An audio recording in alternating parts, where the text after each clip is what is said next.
When Xbox Live Arcade launched for the original Xbox in 2004, there were a mere 27 games released. Since then, the digital download service has grown astronomically, including gamer pictures, dashboard themes, avatar clothing, full retail games, additional downloadable content, classic Xbox games, trial games, indie games, radio, film, TV, social networking, and hell, even a Dragonfeel avatar if you wish.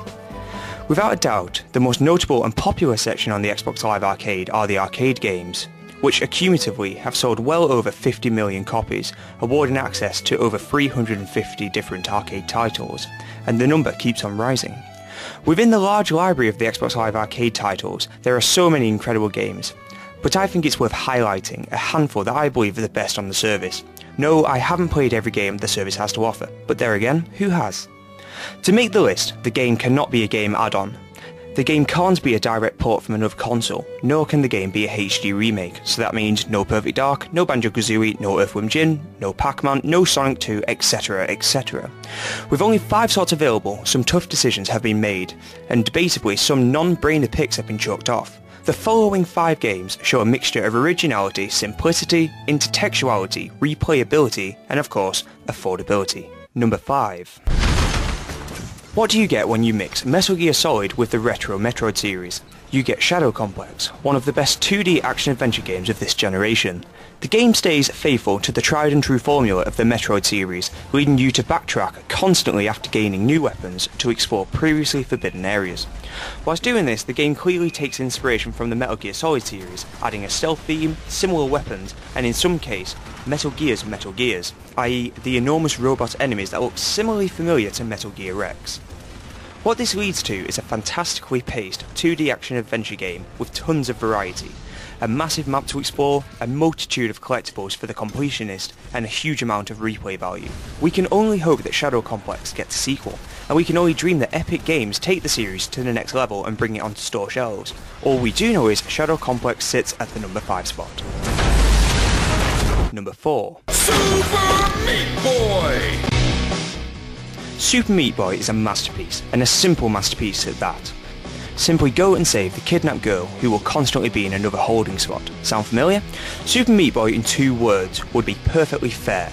Perfect in the sense of controls, and fair in the sense that whenever you die, not only do you not really care, but you think it's your fault.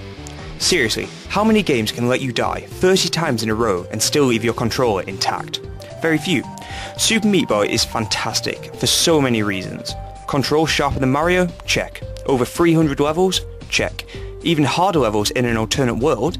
Check. Indie game characters? Check. A ton of collectibles? Check. A main enemy called Fetus Boy? Check. Super Meat Boy bursts with content, and will eventually lead to some enormous sense of achievement once the credits roll. Considering this game was only 800 Microsoft points when released, it was a steal. This frustratingly brilliant game strolls into the number 4 spot. Number 3. Think asteroid, then think steroids, and then think 25 years after being addicted on the hot stuff. This will eventually lead you to Geometry Wars, a highly addictive space shooter that holds the record for being the most downloaded Xbox Live Arcade title to date. Coincidence? No. Geometry Wars is addictively fun and boasts an insane amount of challenge as the game goes on. Have you got all the achievements? I doubt it. Have you tried and failed on countless achievements trying to get the high score? I guarantee it. Controlling a spaceship in an enclosed area, upgrading weapons and shooting brightly coloured enemies sounds very familiar, but it has never felt so satisfying. Top that off with wicked music and competitive leaderboards and you get an incredibly simple looking game looking fantastic. Oh, did I mention that it was only 400 Microsoft points? Geometry Wars jumps into Lightspeed and into the number 3 spot. Number 2.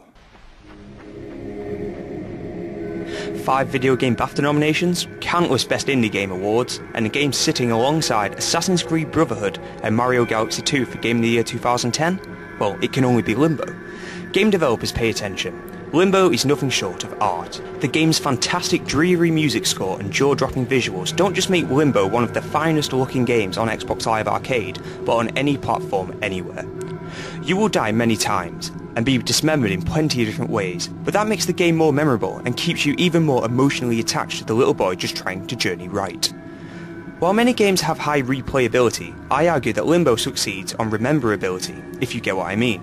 There are so many moments in this game, whether it be solving a gravity puzzle, fighting a giant spider after being tangled in its web, or even the powerful last scene of the game. Limbo will always be remembered by me for all the right reasons. Forget the game's short length. You would rather have a short and sweet game rather than a long and tedious one. Many criticise Limbo for its short length and high price. All I can tell you is, I would gladly pay full retail price to experience what Limbo has to offer. Limbo steps out of the shadow and into the number 2 spot. Number 1.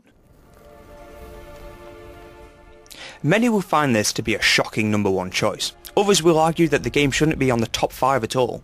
I argue that Lara Croft, The Guardian of Light, is the most fun I have had out of a Tomb Raider game since 1997, 2 console generations ago.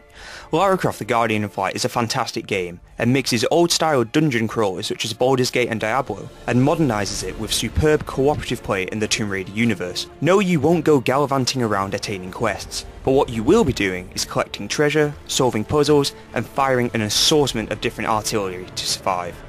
What makes The Guardian of Light so great is the cooperative play. Throwing a grappling hook to your buddy whilst they're falling to their death feels great, and using the grappling hook to create a tightrope to walk across feels rewarding. After surviving an onslaught of giant spiders or even dragons, you feel lucky to be alive. The game is also great fun on single player, as the game is altered for the quest to be finished, though I would highly recommend that you grab a friend if you have one. Figuring out a puzzle that requires the 2 of you working as a team before being crushed is a hectic experience that you shouldn't miss. The length of the game is a clear talking point, as The Guardian of Light takes up to 10 hours to finish, which by today's standard is usually longer than a full retail price game. Add on to that your ambition to reach a higher score and all the hidden treasure to collect, then you can begin to see what a bargain 1200 Microsoft points is. Lara Croft The Guardian of Light is, although not the most original game on the list, it is without a doubt a treasure within itself and stands proudly at the number 1 spot. He is hoping that Lara takes more outings like this.